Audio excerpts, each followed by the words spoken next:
Well, I am so happy to be introducing my dear friend and colleague, Assan Sarr.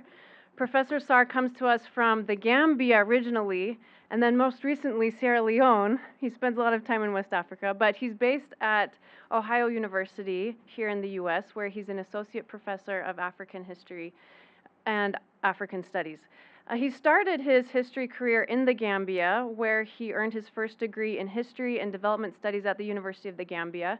And he also worked as a valuable research assistant for historian Donald Wright, who's one uh, of the generation of scholars who really helped African history grow in the United States. So you can see how important he was to that history as well. From there, he went to Ohio University, where he earned a master's in African Studies, and where he and I met as students. And then we both went to Michigan State University, where we did PhDs in African history there.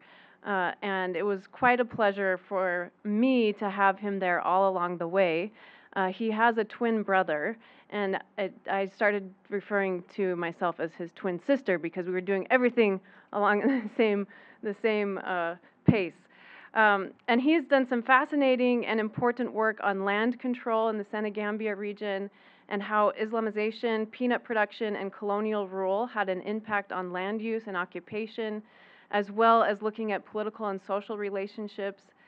He's the author of Islam, Power, and Dependency in the Gambia River Basin, The Politics of Land Control, 1790 to 1940, with the University of Rochester Press. He's also the author and co-author of several book chapters and articles dealing with gender and environmental history, and African Studies. The Journal of West African History and Mande Studies are other journals he's published in. And he's currently working on the history of a Sufi clerical family and also the descendants of liberated Africans in the Gambia. So very interesting work that he will share with us today. He's also a conscientious teacher and mentor, which he's done in many places. He served as a visiting professor at Kwame Nkrumah of Science and Technology and the University of the Gambia. And for me, he's also a model of integrity, someone who has a strong moral compass and who also connects very well with people on that basic human level. So I'm very excited to have him here so that he can share who he is with us today. Thank you.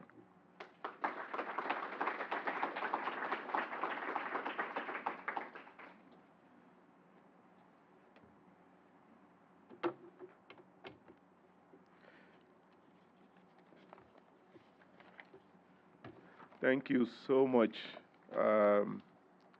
my twin sister, Leslie, for that kind introduction. I just don't know what else I can add to that other than saying that it really is touching, and it's good to be here, and thank you all for the invitation to the Kennedy Center, to Professor Mayhem and everyone, and to all of you for coming.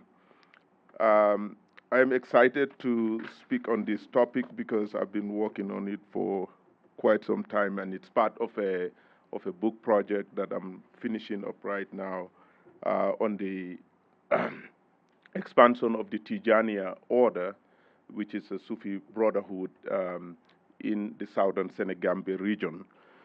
So it is a project that focuses on the Fulbe people, who are also known as the Fula. And they are spread across West Africa from the middle course of the Senegal River to northern Nigeria and beyond into the Cameroons and Chad. Let's see. Okay. Sorry. Oh, I went too fast. Okay. That shows you the kind of historian I am. Okay. We'll get it. Okay. So anyway, as mobile people who move from place to place, okay, that's what I want. Oh, okay. So so basically, we're looking at from around this place up until Guinea. the forests of Guinea, but my research focuses mostly just on this part of the southern Senegambia region. So I do not get as far as the Republic of Guinea, which was a French colony. So as mobile people who move from place to place seeking new land to farm or water and grass to graze their livestock, the Fulbe occupied an ecological niche between the Sahara Desert to their north and the more wooded savanna to their south. Their presence in the southern Senegambia region, an area that stretches from the Gambia River to the forests of Guinea, was significant, and it dates many centuries back. The Fulbe were a very diverse group, worshipping different religions and speaking distinctive dialects of the Fulbe language. Whereas the existing scholarship viewed them as people who had been Muslims for a very long time, until the first half of the 20th century, a significant number of the Fulbe Firdu, who were an important subgroup of the Fulbe, as well as the Laube, were non-Muslims. In fact, a 1907 British colonial report described the Fulbe living in the eastern part of the Gambia as pagans or animists. So my talk today is aimed at discussing how Muslim itinerant scholars brought this particular group of Fulbe speakers to Islam and the Tijāniyya order. I hope to highlight how the Fulbe Muslim clerics established an extensive network of small but important clerical villages across the region, extending into Guinea-Bissau and the Upper Casamas area. Through these networks, the Tijāniyya Brotherhood spread across this wide area during the course of the 19th and 20th centuries. These clerics also created new religious communities that were ethnically Fulbe. And here, familial ties, as well as ethnic and religious affinities, facilitated both regional migration and the spread of Islam. I want to stress two important points about this region. One, the region was mostly, politically unsettled during the second half of the 19th century going into the 20th century. You had a lot of political fragmentation and different competing groups, although the most important polity or state that existed in this area was Fuladu, the state of Fuladu, which was under the leadership of two, basically a father and a son, Alpha Molo and Musa Molo, who are also listed as important figures who helped spread Islam in the area through the means of jihad. But in my Islam, Power and Dependency book, I kind of question, whether they were really Islamists or jihadists per se. But I'll get back to the story of Musa Molo and his father. The second point that I want to also highlight is that this region was overwhelmingly rural and relatively isolated compared to northern Senegambia. If you look at the scholarship on Islam in the Senegambia region, the overwhelming majority of the studies are concentrated just on the northern Senegambia region. So for a variety of reasons, I think, but part of the reason is that the archives are somewhat harder to access, and also not much really centralization if you compare them, or at least if you compare some of the Sufi orders in these parts of the Senegambia to those of the northern Senegambian communities, i.e., the Muridia, who are an important Sufi order in northern Senegambia, but also the other Tijāniyya groups like the Nyasen in Kaula. So in 1917, the French colonial officer and a specialist of Islam in French West Africa named Paul Mati wrote that the celebrated Tijāniyya cleric Sheikh Abdoulaye Niass, who lived between 1848 and 1922, was a disciple of a man named Cherno Muhammadu Jallo. According to Mati, Niass was initiated into the Tijāniyya order by Jallo in 1875 in a small Senegalese Fulbe village of Kirmamad Nene.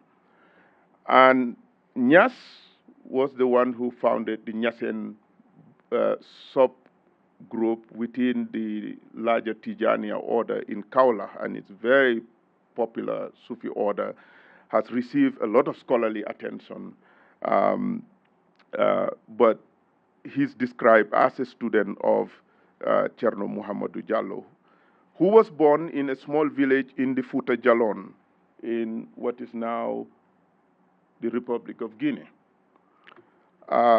sometime in the 19th century. During the time of his birth, Fouta Djallon was one of the Fulbe almamids or theocracies in the region, and the beginnings of the theocracy is often linked to two members of one Fulbe family, namely Ibrahim Sori and Karamoko Alpha Bari. The sources do not indicate how long he stayed in Fouta Toro and Fouta Djallon, where he later resided. But in the 19th century, Fouta Toro was an important Islamic state, and many renowned clerics and centers, with many renowned clerics and centers of Islamic scholarship.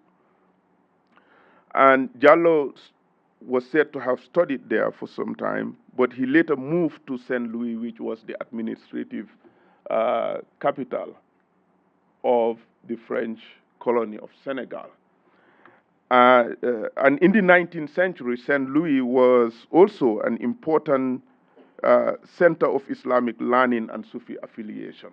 Many of the region's Islamic clerics, notable Islamic clerics, have resided there at one point or another in their lifetime. So clerics such as Sheikh Saad Bou, the Mauritanian Sufi cleric who actually was prolific and popularized also the peaceful accommodation of French colonial administration and Islam, which our former professor and advisor actually wrote a lot about, David Robinson. But also Sheikh Ahmadou Bamba and Malik Sy, also very prominent Sufi clerics in northern Senegambia, also lived there.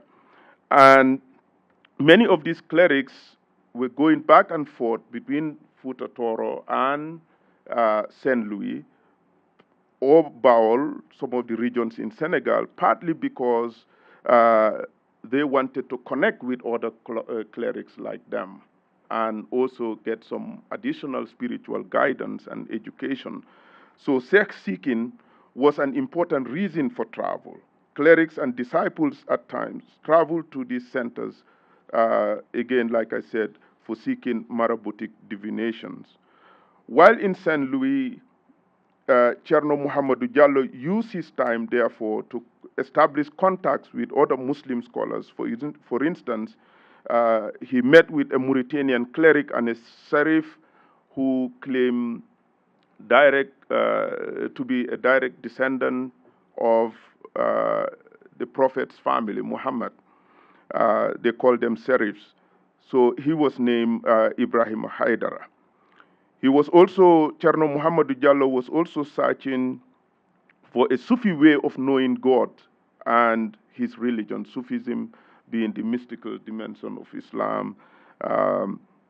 So according to the sources, it was during his time in Saint Louis that he received a messenger in Arabic, wasila, from a noted Senegambian Islamic personality called Al-Haji Umar Tal. And I will talk about Al-Haji Umar Tal in a bit. But he was the one who gave him the wirda, or the litany of prayers that people who are joining the Tijāniyya tariqa would have. So he gave him the Tijāniyya wirda, and officially that also gave him the sort of license to act as a noted Islamic cleric who can now bestow that title to others. So he gave him the authorization to teach and spread the Tijāniyya tariqa. Let me add that the Tijāniyya takes its name from its founder, Sheikh Ahmad al-Tijan, a late 18th century cleric of southern Algerian origins. Al-Tijāniyya gathered a large following in his adopted city of Fez in Morocco, using techniques he claimed were revealed to him directly by Allah or God and Prophet Muhammad. The noted Senegalese Islamic reformer Alhaji Umar Tall, whom I mentioned earlier, who lived between 1797 and 1864, brought the order to the Senegambia. In the decades immediately following the 1840s, Tijāniyya ideas and teachings were not yet widespread in the region outside of northern Senegambia. The Tijāniyya faced serious doctrinal opposition, especially from the spiritual leaders of the long-established and eminent Qadriya Sufi order, which is another brotherhood, Sufi brotherhood. Moreover, many of the Fulbe Firdu and the Mandinka ruling class had yet to accept Islam in this region of southern Senegambia.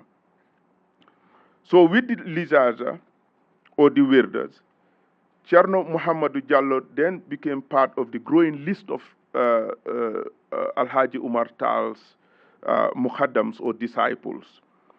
As a Tijāniyya authority, one of the first decisions he took was to make Ahmad bin Abu Bakr the wasila, or the messenger that Alhaji Umar Tall sent to him to give him the wirda. He made him a marabu by bestowing the title to him, so he could also spread the Tijāniyya tariqa. So then he decided to move south from St. Louis.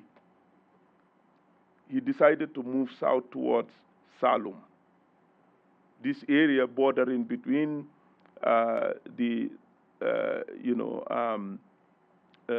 state of the lower Senegal River Basin, closer to the Gambian border, and he settled in several villages there, teaching and attracting many more disciples. And some of the disciples that he recruited were mostly Fuller, although he also instructed some Wolof clerics. And this was around 1862, when most of the Senegambian jihads were also going on.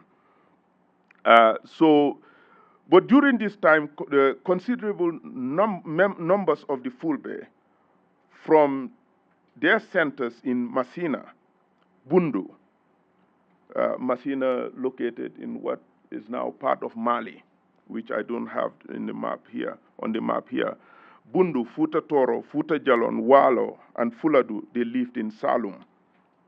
And one of the first Fulbe clerics that he brought into the Tijāniyya order was Serigne Maska, who stayed in the village of Marang, and this was sometime around the early 1860s.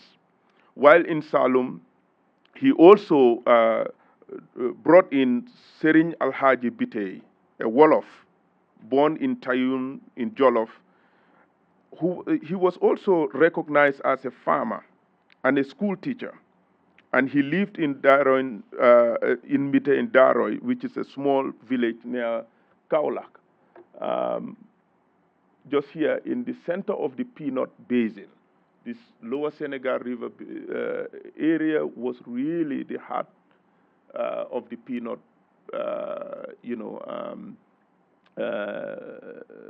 economy, because most of the farmers who produced the peanuts that were exported from the 19th century to the early 20th century were concentrated in these areas. This region is mostly drier, closer to the Sahara, so agriculture wasn't really as important, except along the banks of the Senegal River. So, and this Alhaji Bitey was driven out of his ancestral homeland in Jolof towards the Salum region because of a major jihad that a Senegambian jihadist called Maba Jahuba waged in Jolof. And so it drove him towards the Salum area where he wanted to find peace. And that's where he met this cleric, Cerno Muhammadu Jallo, and he became a disciple of him. And he and his son in 1881 ended up making the pilgrimage to Mecca, and they were also very important actors in spreading the Tijāniyya order within Salum. While he was also in Salum,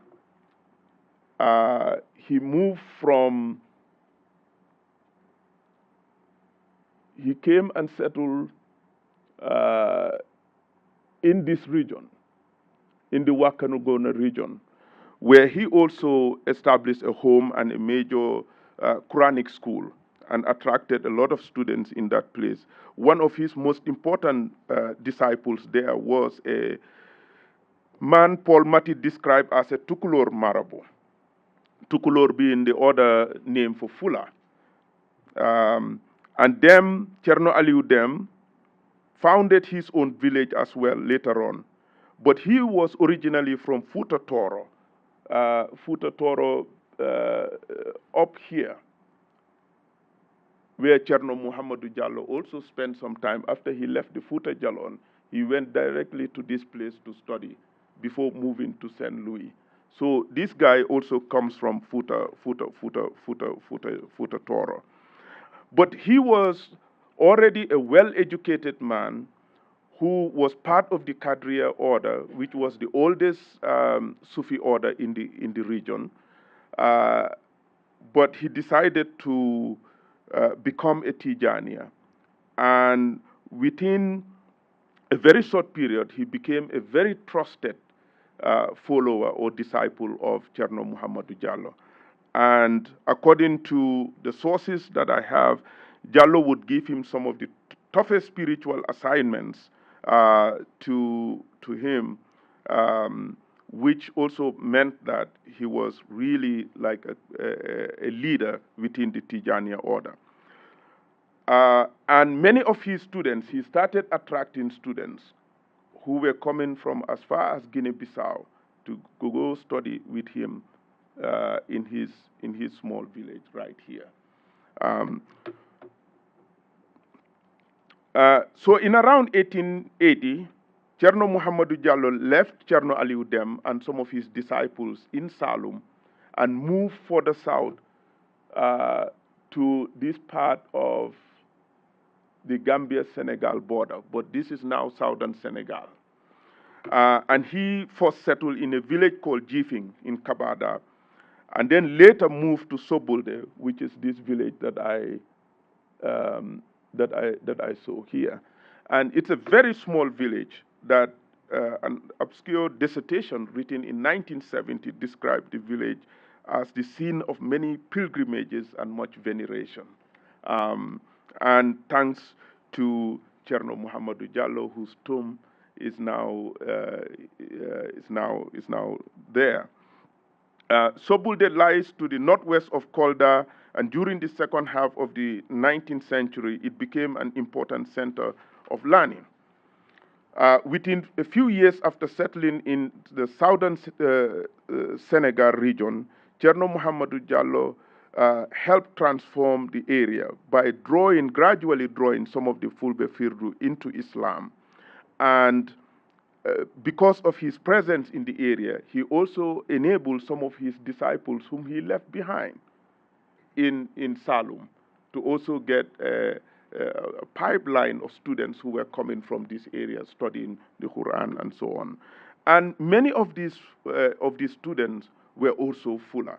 And I would now explain later on the significance of this and why I'm interested in this particular story. And many of his disciples also keep visiting him back and forth from Salum. And as they were going back and forth, they were also taking students with them to these different places. So Cherno Muhammadu Jallo's greatest legacy is his success in creating an army of disciples in Kabada and Upper Casamas. Beyond just the people that he also recruited in Salum, he was able to get a lot of people whom he brought into his brotherhood. One of them was Alpha Seydou Kohel, a Fulbe cleric whose family originated from Futa Toro also, but settled in a small village called Kohel in Kabada. Like Serigne Maska and Cherno Aliou Dem, Alpha Seydou was already a well-educated man when he met with Cherno Muhammadu Jallo. But so then what was the extent of their interaction as clerics? How did they become students and teacher or sheikh and disciple? What does that mean? This is something that this project is trying to tease out. Paul Mati described another important personality whom he described as the most recognized disciple of Cherno Muhammadu Jallo in the Firdu country.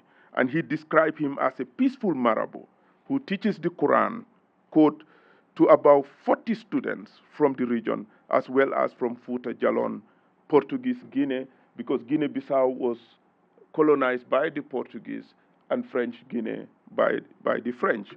And he was also getting students from the Gambia and Baol in the Wolof region of Senegal towards the center of northern Senegal. His name was Cherno Aliou Janget, Janget, a man who was born in a town called Kumbia in Guinea, in the Labe area, in the Futa Jalon area, and he moved to the southern Senegambia area where he settled and came into contact with Cherno Muhammadu Jallo. He was critical to also expanding the frontiers of the Tijāniyya order deeper into the Firdu country. Cherno Muhammadu Jallo's own son, his oldest son, Cherno Omar Jallo, was also an itinerant cleric who moved from place to place, studying and teaching, and also spreading the Tijāniyya order. He was educated. He started his education with his father back when they were living in Salum, in Kirmamad Nene, and then moved with him down to the southern Senegambia region. But then later, just 3 years before his father's death, he then left this village and went back to the Futa Jalon to study, but also looking for important clerics that could also give him more additional inspiration or knowledge or whatever, secret knowledge that any Sufi cleric would want to have. So it was during his stay in a very important center of Islamic learning or educational, a very important educational center in the Futa Toro region called Boki Jawe. That's where he was studying, and his father died in his absence. But at the time, there was another cleric who was another important disciple of Cherno Muhammadu Jallo that I just mentioned, called Cherno Aliou Janget. He was the one looking after his father while he was away studying. And but before Cherno Muhammadu died, he gave instructions to Cherno Aliou Janget for him to pass it on to his son, that tell my son when he comes back that if he wishes, he could go back to where I came from, which is the Futa Jalon, and reconnect with our relatives, and he could stay there. Or if he wishes to continue the family tradition that I've started, he could go back to Salum, right here, because there is unfinished business that we have to finish. He could go back there and he could affiliate himself with one of my most important students there, Sheikh Maska, whom I mentioned, or he could also move to this place, Nyoro de Rup, in the Wakangona region in Kirmamadnene, where he had initiated the founder of the Nyasen order. He said, you could go back there, and my student, Cherno Aliou Dem, is there, who Paul Mati described as the Tukulur Marabu. You can go there, and he will now officially initiate you into the Tijāniyya order so that you become a Tijani cleric who could also pass this important title onto others and lead the community that I have founded. But if you look at this community, it is a very dispersed community, not as centralized as the Murid order, which is the other important, powerful Sufi order in Senegal, or the Malik Sy Tijāniyya branch of Islam, which is based in Tivaouane, which is one of the important Senegalese Sufi centers, or the Kaolack branch that I talked about, which is the Nyasen branch. These Sufi communities, or these Tijāniyya Sufi communities in the southern Senegambia region, were dispersed and somewhat secluded from the larger influences that you see in the northern part of the Senegambia. Although that is not to say that they were not connected, because if you look at the story that I've just outlined, many of them were moving back and forth between these different Fulbe enclaves, which I define as the Fulbe heartlands in the wider Senegambia region. And this is really important, because for the first time, you began to see sometime in the second half of the 19th century a pan-Fulbe identity beginning to take shape. Before that, I think one of the really important things that I'm trying to do in this book is to demonstrate that the Fulbe are somewhat misunderstood in the literature. First of all, not all the Fulbe were Muslim by the 19th century. Many of them became Muslim, sometime between the latter part of the 19th century and the early 20th century. That's the first thing. The second thing is that the Fulbe were not all agriculturalists or pastoralists or nomads. Many of them were traders, but also some of them just live this kind of itinerant life, moving from place to place, engaging in other economic activities that really had very little to do with raising livestock. But the Fulbe Firdu were, nomads. And so they move around quite a bit. And their Laube counterparts, who were also a fuller subgroup, they also raised donkeys. And so they were more or less associated with donkeys and also woodwork. So they carved out a lot of things. So some of the basins that people used before the influx of plastic and plastic containers and so on were things that the Laubes were making. So these groups of people were not really drawn under the Fulbe Almamids or the theocracies that were established, whether it's Futa Jalon or Futa Toro or Futa Bundu. So they lived on the peripheries of these important Islamic states, and therefore they were not heavily Islamized during this period. And so it was these itinerant Muslim clerics who brought them into Islam. And because the Fulbe, for the most part, were Tijanis, they then ultimately became Tijāniyyas. I grew up in one Fulbe community where actually this story is really important, and I'll get back to that. But after Cherno Muhammadu Jallo died in 1883, his son then decided to leave Okijawe in Futa Toro when he heard of the news. So he decided to walk back to this village of Sobulde, where he connected with Alhaji Ali Cham, Cherno Aliu Janget, who was his father's caretaker basically, and also disciple. And he passed on the important information that he should either go back to Futa Jalon or to Salum near the Gambia, or and he decided to now leave and went back to Gambia instead of the Futa Jalon area. And so while in the Gambia, while in Salum, he then connected with Sheikh Maska Foss, and Sheikh Maska supported him for at least 2 years before he moved to meet with the Cherno Aliu Dem, whom his father told him to go and get the tarbiya or the wirda, or the litany of prayers that he needs in order to become a Tijāniyya.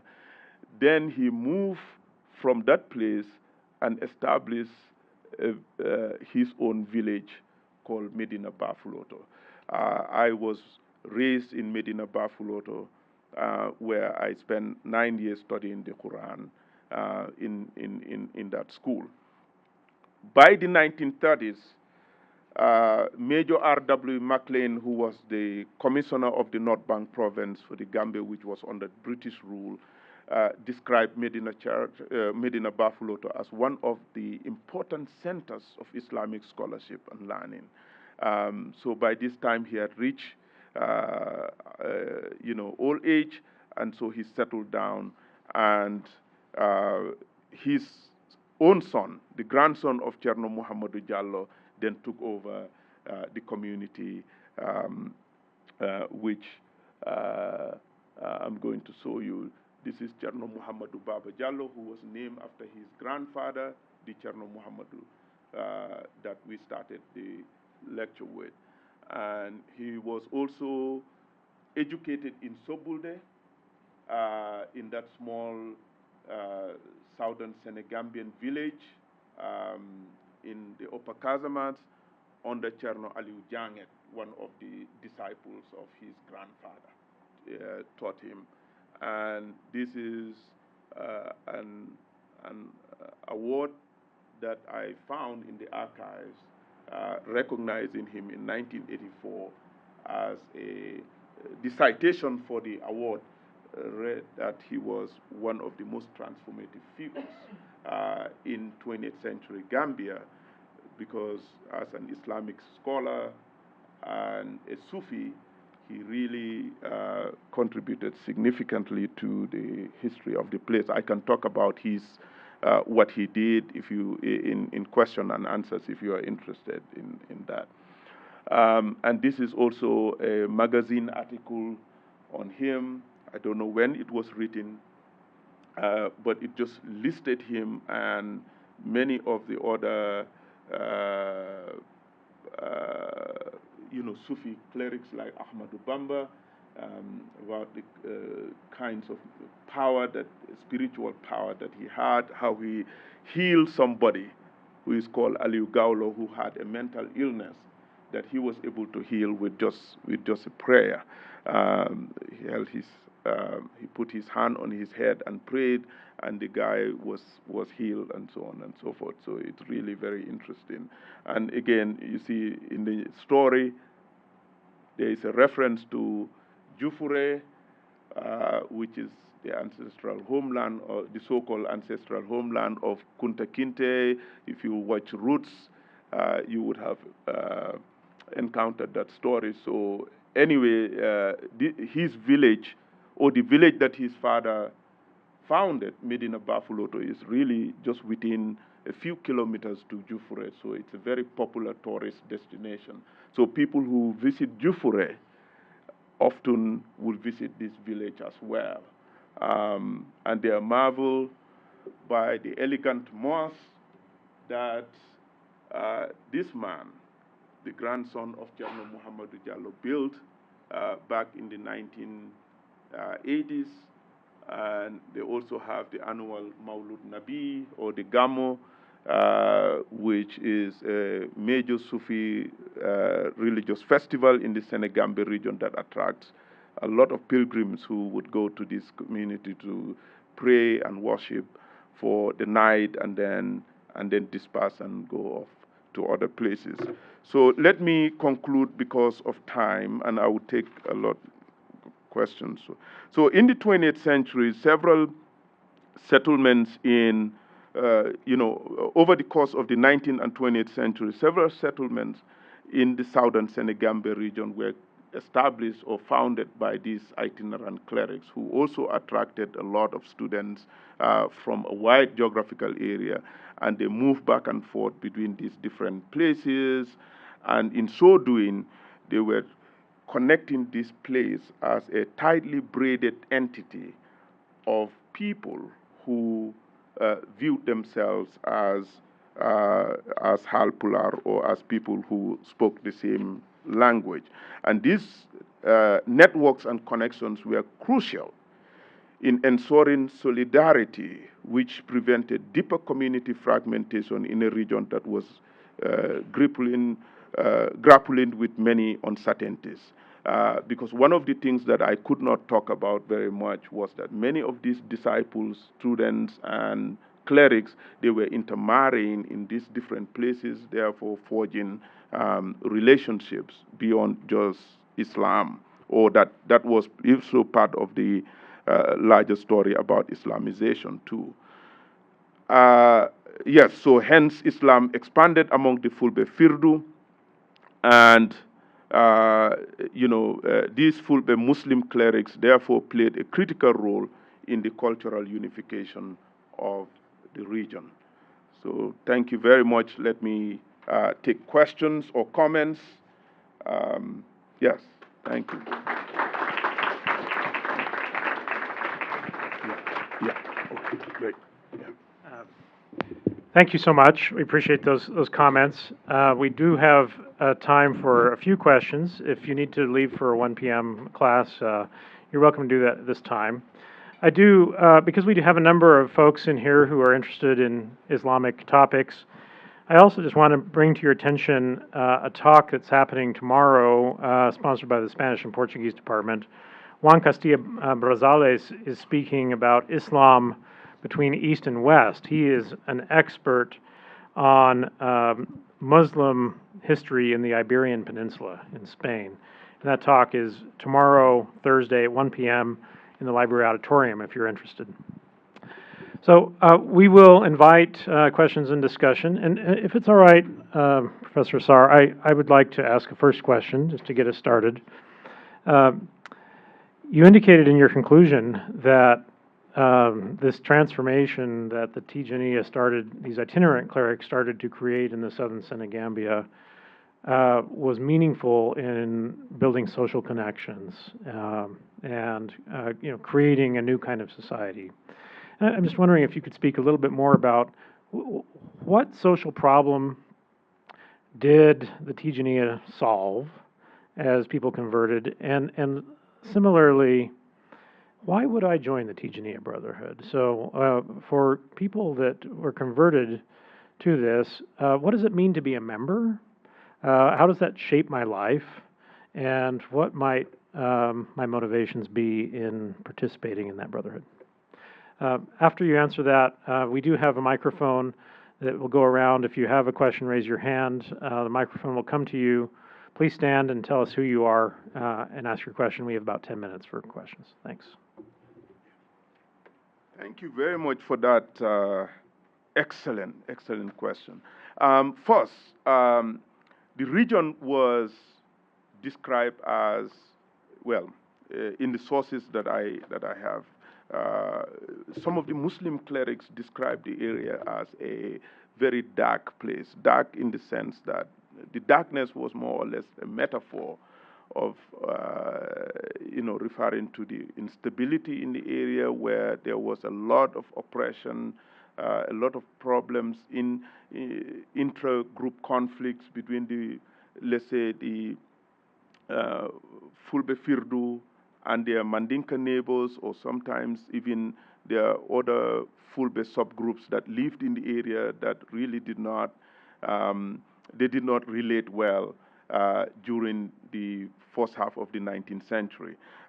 So one of the ways in which the Tijāniyya clerics of this region have resolved that was to, again, bring these different groups of people under the wider Tijāniyya umbrella. Why were they interested in the Tijāniyya order as opposed to the Qadriyya order, for instance? There were a lot of Fullahs from the Futa Jalon who also settled in the area, some from Futa Toro who settled in the area. Very different Fullahs. Even the dialects are different. So, so those differences were at least made less obvious because of their conversion to the Tijāniyya order. But why would they leave the Qadriyya brotherhood? Some of them who were already Muslim, and here I'm not referring to the Fulbe Firdu, but some of the other Fullahs.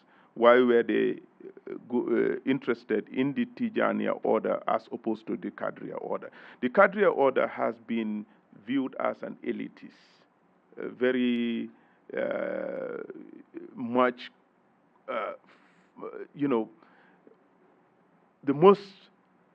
the people who benefited the most from the Qadriyya order were the educated ones. So the common person who is not well versed in the Islamic texts and in the Sufi way, they felt that the Tijāniyya order gave them more space to be members of the brotherhood. So that is something that also drew a lot of people to the Tijāniyya order. So if you look at both Cherno Maska, Sheikh Maska, and Cherno Aliou Dem, Cherno Aliou Janget, they were all Qadriyya, but they could not really fulfill their potential. At least that's how they felt it. So the Tijāniyya order allowed them to do that. But the place was also really an open land, open for opportunities to attract more people, because in the first place, even though you had some Qadriyya followers, Islam did not really make much inroads. So the Tijāniyya also were, you could say, were the first to actively try to proselytize and draw the southern Senegambians into the brotherhood. So they had an advantage in that sense. So that's how I would answer the question. So thank you very much. Yeah. Yeah. Yeah. To follow up on that question, the story you told, I get a sense that the members of this order are seeking as much education as they can, especially the leaders. Can you talk about how, with these other maybe violent jihads, how they might have interacted with, or what their relationship might have been with that, and what they said about those things? That's an excellent question too, because when Cherno Muhammadu Diallo left St. Louis and went to Salum, the Mabajahu jihad was already unfolding in that region, and the jihads, in the first place, the jihads really did not make a very, very, very significant contribution to conversion to Islam, because the jihadists did not take time to establish the institutions that were necessary to allow more and more people to be drawn to Islam. So they did not spend much time establishing the Quranic schools and the mosque and so on. And a lot of people were displaced, and therefore population movement was really significant during this period. People were fleeing to other places looking for this thing. It was rather some of these Sufi clerics that really did the hard work of really transforming the religious landscape in these places. Yes, you had people who, Maba could not even establish a state. So he was just busy going from place to place, burning down places and, getting a lot of captives and so on and so forth. And then those who came after him almost pretty much did the same thing. So that's the first thing. The second thing is, what were the relationships between these Sufi clerics and the jihadists? First, Umar Tal was a jihadist. He waged a war, but he also understood that he needed Sufi clerics like him. He's the one who actually instructed Cherno Muhammadu Jallo, who then ultimately became his disciple, because he's the one who brought the Tijāniyya order to this Senegambia, to the northern Senegambia. But he told him, he said, you should really go south from here and take the Tijāniyya and Islam to the people of the south. So he recognized the important contribution that Sufi clerics like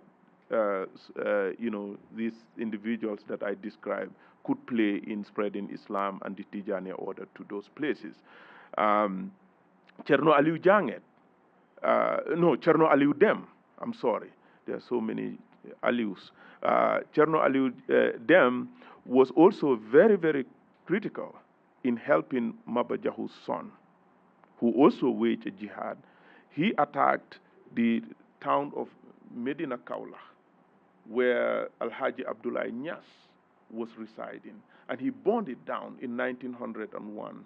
And that's why Abdoulaye Niass fled to Banjul, which was called Batos under the British, and he sought refuge there. And that's where his son Ibrahim Niass lived with him and his family for some time before moving onwards to this. So they had relationships with these different jihadists, but it was Cherno Aliou Dem who was also providing marabutic divinations or spiritual work, if you like, for lack of a better term, for Said Mahdi, because warfare was not just a military reality. You needed to have some spiritual protection. This is why some of these clerics were very, popular, because they provided amulets that people could wear, believing that if they wore these amulets, they could be protected from, bullets or guns or, etc., etc. So they became very, very popular. So he provided his services to Said Mahdi, who was Maba Jahu's son, who was also fighting a jihad. Just another quick example, Cherno Aliou Janget had some tense relationship with Musa Moro, also the political leader of Fuladu, who also is labeled as a jihadist. So his relationship was quite different from what the other clerics had with it. But for the most part, they tried to have a peaceful diplomatic relationship with these political leaders. Yeah. Thank you. Our time is up. If you do have additional questions you didn't get to ask, feel free to come on up. Professor Sarr will be available to chat with you. Thank you once again. Join me in a round of applause. Thank you. Thank you very much.